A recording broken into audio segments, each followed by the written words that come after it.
Selamat datang di Story Kauri. Ini adalah channel kedua artikel YouTube. Jangan lupa subscribe ya guys, dan tekan notifikasinya. Kisah pemuda kaya, anak bos besar, pemilik 73 perusahaan, yang menjadi cleaning service. Episode 438, bagian ketiga, serta episode 440, bos besar yang hadir di persidangan, telah membuat kejutan bagi Iwan. Bahkan para wartawan menjadi heboh semua. Kemudian sidang yang dilanjutkan. Terdengar Bang Hotman bertanya pada Pak Hakim yang memimpin perkara. Bang Hotman itu berkata, "Pak Hakim yang mulia, sehubungan dengan video rekaman CCTV, Pak Poltak yang bicara, katanya ini rekayasa. Mohon izin yang mulia, saya hadirkan saksi ahli yang akan melihat kebenarannya." Pak Hakim pun mempersilahkan. Sedang para wartawan masih saja menyorot kameranya ke arah bos besar dan rombongannya yang menghadiri persidangan. Begitu pula dengan Pak Leo yang merasa was-was dirinya akan apa yang dilihatnya. Orang yang super kaya datang pula di sini. Lalu kemudian saksi ahli pun hadir, duduk di tempatnya, langsung memberikan keterangan. Pak Hakim pun mendengarnya. Saksi itu bicara, mengungkapkan fakta tentang rekaman CCTV. Benar-benar adalah asli, tanpa editan sama sekali. Hal itu bisa diuji lewat lab polisi. Dan di saat bersamaan, rupanya Susanti, mantan ceweknya Iwan, melihat kejadian tak disangka. Iwan tersangkut masalah, hingga bos besar datang bersama anak buahnya, memberikan dukungan. Susanti terkejut sekali. Iwan mantan pacarnya didatangi orang yang penting, pengusaha yang dihormati. Jadinya karena hal tersebut, Susanti makin tertarik. Dirinya sangat semangat, ingin mengejar Iwan untuk mengajaknya balikan.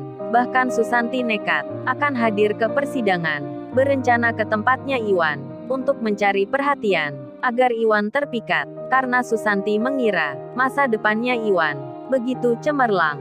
Waduh gawat-gawat, Susanti kok begitu amat, padahal sudah dibilang Iwan kalau tak mau balikan. Bahkan Iwan bicara sudah punya pacar sendiri, tapi dasar Susanti itu ada udang di balik batu, ada rencana yang ia tuju. Jadi meski mendapat jawaban, ia tetap nekat akan terus menggoda Iwan. Dan suasana sidang terlihat makin panas. Pihak Pak Leo membalas, mencerca dengan pertanyaan pada saksi ahli yang dihadirkan. Pak Poltak itu bicara, "Pak Hakim yang kami muliakan, jelas-jelas saksi ahli yang dihadirkan orangnya tidak berpengalaman. Masa video CCTV-nya harus diuji di lab polisi? Apa mereka tidak tahu? Polisi sendiri sudah bilang kalau saudara Iwan telah jadi tersangka, bahkan akan ditahan. Masa mau diuji di sana? Kan sama saja tak berguna. Polisi saja sudah tahu benarnya. Masa saksi ahli ini malah berkata sebaliknya?" Dan Dela langsung menjawabnya, "Pak Hakim yang mulia, izinkan saya bicara mengenai apa yang disebutkan," kata Pak Poltak barusan, yang menyinggung polisi. "Saya rasa ada yang tidak benar dalam proses penyidikan. Masa dengan begitu cepatnya saudara Iwan dan temannya langsung jadi tersangka, bahkan besoknya diputuskan ditahan. Yang mulia, saya mau bilang, kalau Pak Leo sempat bicara pada kami bertiga, lewat kuasa hukumnya Pak Leo berkata, punya kenalan orang dalam, yang dimaksud oknum polisi. Jadi kami berprasangka, Pak Leo dan tim lawyernya ada main dari belakang untuk memasukkan Mas Iwan ke penjara." Waduh, gawat-gawat. Dela sangat berani bicara, langsung membuka rahasia. Pak Leo pun langsung membalasnya, "Anda ini kurang kerjaan rupanya. Jangan main-main dengan tuduhan. Kalau tak ada buktinya, Anda bisa saya tuntut dengan pencemaran nama baik pula." Dela juga menyahut, "Pak Leo coba tuntut saja. Masalah buktinya, tolong itu diperiksa CCTV di kantor polisi, di ruang tunggu pertemuan. Di situ kan Pak Leo bilang pernah bicara pada kami bertiga." Tentu saja perdebatan tersebut makin membuat panas suasana. Wartawan pun sampai berkeringat mendengar Pak Leo dituduh menyuap. Bahkan Bang Hotman langsung rapat pada rekan-rekannya yang di situ. Bang Hotman lalu bertanya pada Iwan yang di sampingnya. Iwan pun menjawabnya, hal itu benar adanya, dan Pak Hakim sendiri Ketika mendapat pemberitahuan tersebut, ada permainan dari belakang yang melibatkan Pak Leo. Pak Hakim pun panik, khawatir juga dirinya akan tersangkut masalah. Kemudian Pak Trisno menginterupsi. Pihak pengacara Pak Leo itu tak terima. Malah beliau berkata, "Pak Hakim yang terhormat, izinkan saya bicara. Klien kami sangat merasa dirugikan. Dicemarkan nama baiknya di persidangan. Bahkan di depan banyak wartawan. Sedang pengacara terdakwa sekedar bicara. Menuduh tak ada buktinya. Jadi mohon Pak Hakim berbuat adil. Kami pihak pengacara Pak Leo juga merasa dirugikan sekali. Kami pun akan melaporkan Mbak Della itu dengan pasal berlapis, pencemaran nama baik, dan tuduhan tanpa bukti." Pak Hakim pun menjawabnya dengan bertanya pada Della, "Saudari Della, apa benar yang Anda katakan? Apa Anda punya bukti yang kuat? Kalau sekedar bicara saja, banyak orang yang bisa. Saksi tanpa bukti tak ada nilainya. Kalau tak ada alasan yang kuat, Saudari Della sudah melanggar hukum dan bisa langsung dituntut." Della hendak berkata, sedikit khawatir dirinya, karena memang CCTV-nya belum dilihat olehnya. Della pun deg-degan jadinya. Ia hendak menjawabnya, namun tiba-tiba, Bang Hotman segera bicara, "Yang mulia Pak Hakim, kami punya buktinya, tentang Pak Leo itu, yang berbuat tak baik. Kalau perlu dihadirkan di sini. Kami sangat senang menunjukkan." Jreng-jreng, terkaget semua orang di situ. Mendengar perkataan Bang Hotman, bos besar sudah bisa mengira. Beliau sudah merasa tahu, karena pengalaman di waktu yang lalu. Pak Leo dan tim kuasa hukumnya jadi bertanya-tanya, emang punya bukti apa Hotman itu? Mereka pun tak akan menyangka, bahkan hanya mengira, buktinya sekedar bicara. Dan Pak Poltak pun bertanya, menantang Bang Hotman dengan berkata, "Ya silahkan Bang Hotman ditunjukkan saja. Kami siap melihatnya." Percaya diri tim kuasa hukum Pak Leo sangat begitu tinggi, apalagi oknum polisi. Memang di pihak mereka, tak mungkin menunjukkan CCTV, bisa-bisa itu bunuh diri. Dan tantangan tersebut, langsung dijawab oleh Bang Hotman. Bang Hotman pun bilang, "Pak Ketua Hakim yang mulia, izinkan sebelum menunjukkan bukti, kami memberitahukan terlebih dulu, akan orang-orang yang mempermainkan hukum. Segera kami akan laporkan ke pihak yang berwenang. Mereka tak akan lolos dari jerat hukuman, termasuk oknum aparat yang terlibat." Bang Hotman dengan tegas, nampak serius bicaranya. Kemudian beliau berkata pada Iwan, memberikan sebuah tanda, agar segera mengungkapkan. Iwan pun langsung berkata, "Terima kasih Bang Hotman, dan Pak Hakim yang kami hormati, serta orang-orang yang mendukung kami. Ini saya akan tunjukkan, kalau yang dikatakan Mbak Della, memang benar adanya." Sirena yang melihat di rumahnya jadi deg-degan dirinya, termasuk Ririn yang hadir di situ. Ririn pun sama, menunggu Iwan bicara. Begitu pula dengan Della, yang belum tahu juga apa yang dimaksud Iwan.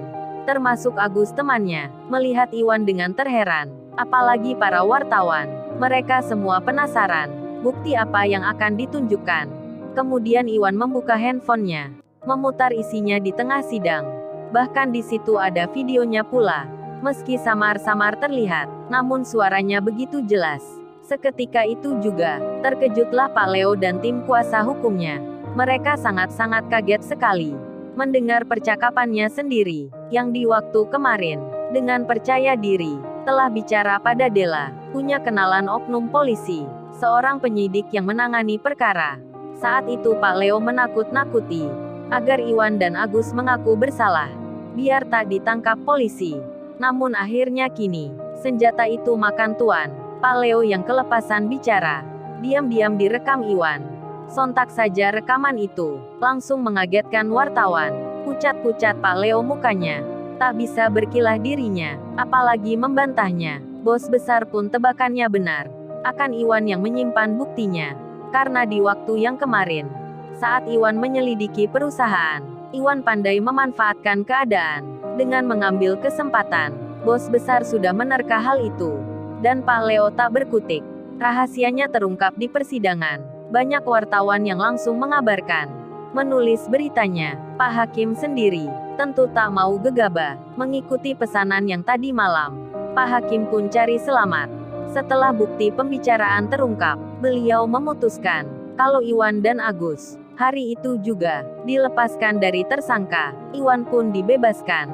Sedang Pak Leo dan tim kuasa hukumnya terancam akan tuntutan, akan terkena hukuman karena dugaan menyuap. Bang Hotman pun bersiap akan melaporkan hal itu. Dan di lain tempat, di hari kedua meeting, Kauri tak bercerita ke Kenshin kalau ada orang barat yang bernama Kelvin berbuat tak baik ke dirinya, berani menggodanya, bahkan di depan teman-temannya.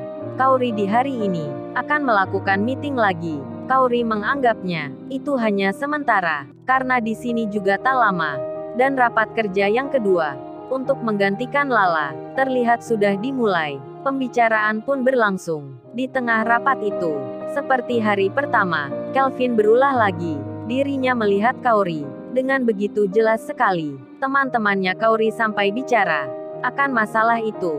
Kauri pun menjawabnya, sudah abaikan saja, tak usah diperdulikan. Namun Kelvin makin nekat, meski di sini banyak yang kerja sedang menghadiri rapat. Kelvin tak peduli, malah ia berdiri, berjalan ke depannya, hendak menghampiri Kauri, sambil membawa kotak, seperti perhiasan. Kelvin tiba-tiba bicara, "Hey beautiful lady, do you want to accept this gift? I hope you won't accept it." Yang artinya, "Hai wanita cantik, maukah kamu menerima hadiah ini? Saya harap kamu mau menerimanya." Aduh nekat-nekat sekali. Kelvin memang tak tahu diri. Ia kemudian membuka kotak itu, yang nampak seperti perhiasan. Kauri yang hendak marah, tak mau menerimanya, tiba-tiba melihat isinya, hanya sebuah tanda panah yang mengarah ke kanan. Kauri mengalihkan pandangannya ke arah kanan itu, dan tiba-tiba terlihat ada pegawai asing yang di situ. Nampak sama membawa kotak, dan kemudian dibukanya. Terlihat pula tanda panahnya mengarah ke sebelah kiri. Kauri melihatnya, ada pegawai laki-laki yang juga sama membawa kotak pula, kemudian membuka isinya. Terlihat lagi tanda panah yang mengarah ke dirinya. Kauri pun melihat belakangnya, langsung terkaget dirinya. Kenshin tiba-tiba di dekatnya, membawa kalung perhiasan. Kauri pun sampai tak bisa bicara karena rasa terkejutnya. Ternyata Kelvin dan lainnya, rupanya sandiwara, hanya bermain belaka, dan Kauri langsung memeluk Kenshin. Nampak marah dirinya. Kemudian Kauri berkata, "Kamu say jahat sekali. Jahat banget kamu. Udah ngerjain aku. Aku nggak suka tahu." Kenshin dipukul dadanya. Kauri nampak manja, dan Kenshin yang tersenyum. Kemudian memakaikan kalung perhiasan ke istrinya. Kejutan Kenshin begitu tiba-tiba, hingga banyak orang tak menyangka. Dan Kelvin serta yang lainnya bicara ke Kenshin dalam bahasa Inggris, memanggil Kenshin tuan muda, serta menyapa Kauri dengan sebutan terhormat, dan mereka memberikan selamat atas pernikahan. Kauri pun jadi malu, namun ia sangat senang mendapat kejutan tak terkira, hadiah kalung istimewa dari Kenshin suaminya, dan bos besar sendiri, yang baru menghadiri sidangnya Iwan. Beliau pun tak luput pula diwawancara wartawan. Bos besar ditanya, mengapa kenal Iwan, yang kerjanya cleaning service? Apakah Iwan bekerja di tempatnya? Para wartawan sangat penasaran, kok bisa-bisanya petinggi perusahaan sampai datang melihat bawahan. Bos besar menjawabnya, Iwan memang kerja di salah satu perusahaan miliknya. Tak hanya seorang pekerja, Iwan juga teman anaknya. Mendapat jawaban itu, para wartawan pun terheran. Anak konglomerat bisa berteman juga dengan cleaning service. Dan berita itu tersebar. Pak Leo dan tim kuasa hukumnya akhirnya mengerti mengapa Iwan itu didatangi banyak orang yang penting. Ternyata itu sebabnya. Dan Iwan sendiri kini pulang bersama Ririn. Sedang Della temannya Rena nampak sibuk dengan wartawan. Della jadi terkenal karena berani membongkar kejahatan dari Pak Leo. Namanya pun masuk surat kabar. Banyak disebut di media. Dan masalah tentang Iwan akhirnya mendapat titik terang. Bukan Iwan yang akan ditahan, melainkan Pak Leo yang terancam akan terkena hukuman. Lalu, bagaimana kisah selanjutnya? Subscribe channel ini untuk episode berikutnya. Terima kasih. Jangan lupa ya guys, untuk kelanjutan ceritanya ada di channel Story Kauri. Subscribe ya guys, dan tekan notifikasinya